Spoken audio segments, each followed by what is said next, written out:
17 जुलाई को पंजाब में होने वाले ضمنی इंतखाबात के गैर हतमी नताइज के मुताबिक पाकिस्तान तहरीक इंसाफ 20 में से 15 सीटों पर कामयाब हो चुकी है, जबकि पाकिस्तान मुस्लिम लीग नवाज ने 4 नशिस्तें हासिल की हैं। ये ज़मनी इंतखाब बेहद अहमियत का हामिल समझा जा रहा था, क्योंकि पंजाब की वजारत आला का फैसला और बाज़ तज्ज़ियाकारों की नज़र में वफाकी हुकूमत का मुस्तकबिल भी इससे जुड़ा हुआ था। अगर मुस्लिम लीग नून ये ज़मनी इंतखाबात जीत जाती तो पंजाब में जहां हमजा शहबाज शरीफ की हुकूमत बरकरार रहती, वहीं वफाकी हुकूमत भी ताकतवर हो जाती। गोया मुस्लिम लीग नून का वफाक का हिचकोले लेता इक़्तिदार पंजाब में फतह का मुंतजर था। अब चूंकि सूरत हाल वाज़ेह हो चुकी, लिहाजा ये देखने की ज़रूरत है कि ज़मनी इंतखाब के ये नताइज मुस्लिम लीग नून और पाकिस्तान तहरीक इंसाफ के लिए क्या मायने रखते हैं। पंजाब के ज़मनी इंतखाबात में शिकस्त के बाद क्या हुक्मरान जमात पाकिस्तान मुस्लिम लीग नून अब भी कौमी असम्बली की मियाद मुकम्मल करने के अपने ऐलान पर कायम रहेगी?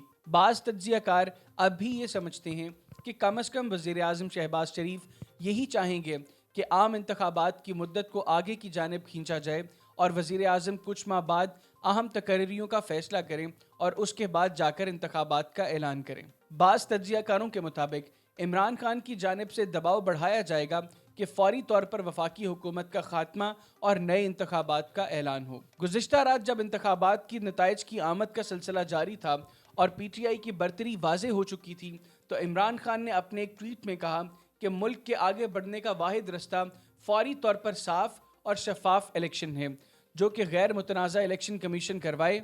कोई और रास्ता सियासी बेयकीनी और मजीद मुआशी अफरा तफरी का बायस बनेगा। खुद हुक्मरान जमात के बाज़ रहनुमाओं ने तस्लीम किया कि इमरान खान का फौरी इंतखाबात के इनेकाद का दबाव वफाकी हुकूमत के लिए बर्दाश्त करना मुश्किल हो सकता है। अगर वफाकी हुकूमत ये दबाव बर्दाश्त नहीं कर पाती तो ये ज़मनी इंतखाबात के नताइज का मैंडेट है, जिसने ये वाज़ेह कर दिया कि पाकिस्तान तहरीक इंसाफ एक बड़ी सियासी हकीकत है और अहम मुल्की फैसले इसकी मंशा के बगैर नहीं हो सकते। पाकिस्तान पीपल्स पार्टी के सीनियर रहनुमा कमरुज़्ज़मान कायरा कहते हैं कि हुकूमत पर फौरी इंतखाबात के इनेकाद का दबाव पहले भी था, जो अब मजीद बढ़ जाएगा। अगर इमरान खान तसादम की बजाय इफ़हाम व तफ़हीम का रास्ता अपनाते हुए मुतालबा करें तो शायद सियासी जमातें रजामंद हो जाएं।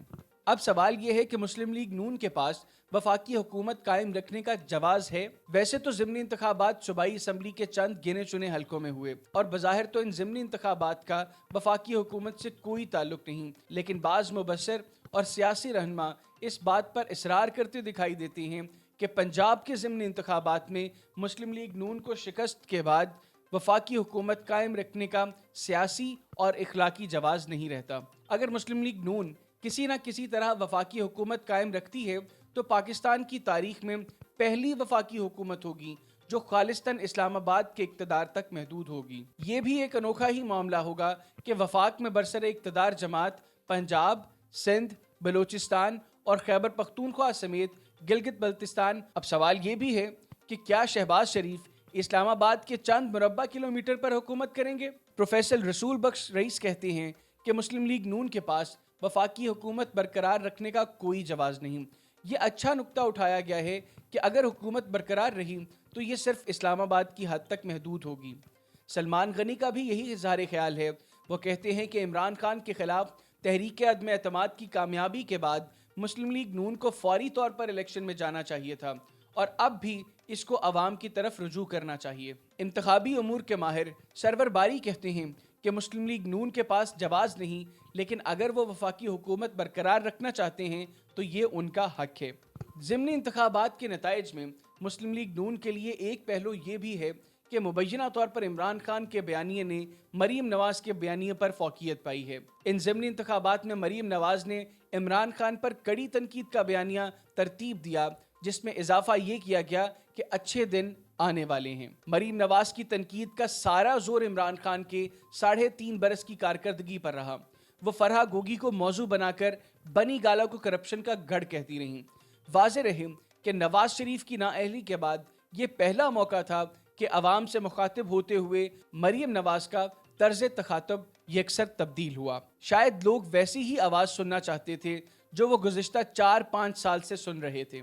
अगर ज़मनी इंतखाबात के तनाज़ुर में इमरान खान के बयानिया की बात करें तो वो मुसलसल कहते रहे, चोरों और डाकुओं के टोले को हमारे ऊपर लाकर बिठाया गया। یعنی وہ شریف خاندان سمیت زرداری اور مولانا فضل الرحمان پر جہاں کڑی تنقید کرتے تھے وہاں وہ مبینہ طور پر ان کو مسلط کرنے والوں کو بھی لتاڑتے تھے۔ اگلے انتخابات میں مریم نواز کے پاس جلسوں میں عوام کو مخاطب کرنے کے لیے کیا ہوگا؟ سلمان غنی کہتے ہیں کہ مریم نواز شریف کی حقیقی آواز ہے۔ مریم نواز نے یہ شکست بھی تسلیم کی۔ ضمنی انتخابات کی مریم نواز نے بھرپور مہم چلائی۔ آج بھی مریم کو عوام میں پذیرائی حاصل ہے۔ اب اہم سوال یہ ہے کہ کیا پاکستان تحریک انصاف کو انتخابات جیتنے کے لیے اسٹیبلشمنٹ کے سہارے کی ضرورت نہیں؟ یہ ضمنی انتخابات کے نتائج پاکستان تحریک انصاف کو اس لحاظ سے تقویت دینے کا باعث بنیں گے کہ یہ جماعت کسی سہارے کے بغیر الیکشن جیت سکتی ہے۔ حالیہ صف بندی میں اگر پی ٹی آئی یہ انتخابات ہار جاتی تو یہ تاثر مزید قائم ہو جاتا کہ پی ٹی آئی جلسے جلوسوں کی جماعت ہے جو گزشتہ الیکشنز اسٹیبلشمنٹ کی مدد سے جیتی اور کوئی بھی الیکشن ان کی سپورٹ کے بغیر نہیں جیت سکتی۔ اس طرح یہ کامیابی اگلے انتخابات پر اس لحاظ سے بھی اثرات چھوڑے گی کہ پی ٹی آئی اسٹیبلشمنٹ کے بغیر بھی جیت سکتی ہے۔ سیاسی تجزیہ کار پروفیسر رسول بخش رئیس کہتے ہیں کہ اپوزیشن ایکسپوز ہوئی ہے۔ میرے نزدیک تو یہ تاثر پہلے بھی نہیں تھا۔ عمران خان پر جو شک کرتے تھے کہ ان کو بیساکھیوں کے سہارے کی ضرورت رہتی ہے، وہ خود کہہ رہے ہیں کہ جو عمران خان 2018 میں تھا وہ اب نہیں، یہ قومی لیڈر بن چکا ہے۔ اگر تاثر تھا تو اب بالکل ختم ہو جائے گا۔ سرور باری کہتے ہیں کہ اگر اینٹی اسٹیبلشمنٹ تاثر تھا تو وہ محض الیکٹیبلز کی حد تک تھا۔ اب ان انتخابات کے بعد یہ تاثر بالکل ختم ہو جانا چاہیے۔ ایک پہلو یہ بھی ہے کہ مسلم لیگ نون کی اس شکست سے پارٹی کے اندر اختلافات جنم لے سکتے ہیں۔ مثلا میاں نواز شریف کے مبینہ کیمپ سے وابستہ رہنما کہہ سکتے ہیں کہ شہباز شریف کا بیانیہ غلط ثابت ہوا۔ شہباز شریف کو عمران خان کے خلاف تحریک عدم اعتماد کی کامیابی کے بعد حکومت سازی کی طرف نہیں جانا چاہیے تھا، جبکہ شہباز شریف کے کیمپ کی جانب سے یہ کہا جا سکتا ہے کہ چونکہ مریم نواز انتخابی مہم چلا رہی تھیں تو یہ مریم ہی کی ناکامی ہے، یوں پارٹی کے اندر دوریاں پیدا ہو سکتی ہیں۔ اس ضمن میں پروفیسر رسول بخش رئیس کا کہنا ہے کہ مسلم لیگ نون میں ٹوٹ پھوٹ نہیں ہوگی، بلکہ یہ اپنی صفوں کو درست کرنے پر توجہ دیں گے۔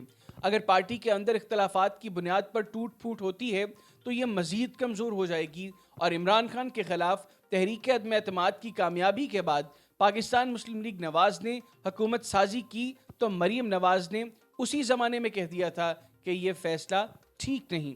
سیاسی تجزیہ کار اور مسلم لیگ نون کی سیاست پر نظر رکھنے والے سلمان غنی کا خیال بھی یہی ہے کہ مسلم لیگ نون میں اندرونی اختلافات پیدا نہیں ہوں گے۔ ان کا کہنا تھا کہ یہ بات واضح ہے کہ تحریک عدم اعتماد کی کامیابی کے بعد مسلم لیگ نون کا حکومت سازی کا فیصلہ مکمل طور پر نواز شریف کی آشیرواد سے ہوا۔ نواز شریف کا فیصلہ ہی حتمی تھا، البتہ اس وقت پارٹی کے اندر کافی لوگ یہ کہتے تھے کہ جلد الیکشن کی طرف جانا چاہیے۔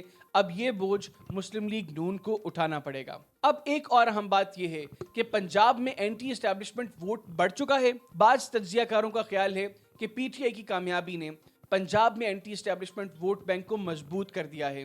پی ٹی آئی حکومت میں تھی اور اسٹیبلشمنٹ سے قربت رکھتی تھی تو مسلم لیگ نون نے ضمنی انتخابات میں کامیابیاں سمیٹیں۔ میاں نواز شریف اور مریم نواز کا اینٹی اسٹیبلشمنٹ بیانیہ اپنا رنگ دکھاتا رہا۔ عمران خان کی حکومت ختم ہوئی اور مسلم لیگ نون اور اسٹیبلشمنٹ کے مابین مبینہ طور پر دوریاں مٹ گئیں تو دوسری طرف پی ٹی آئی اور اسٹیبلشمنٹ میں خلا پیدا ہوا۔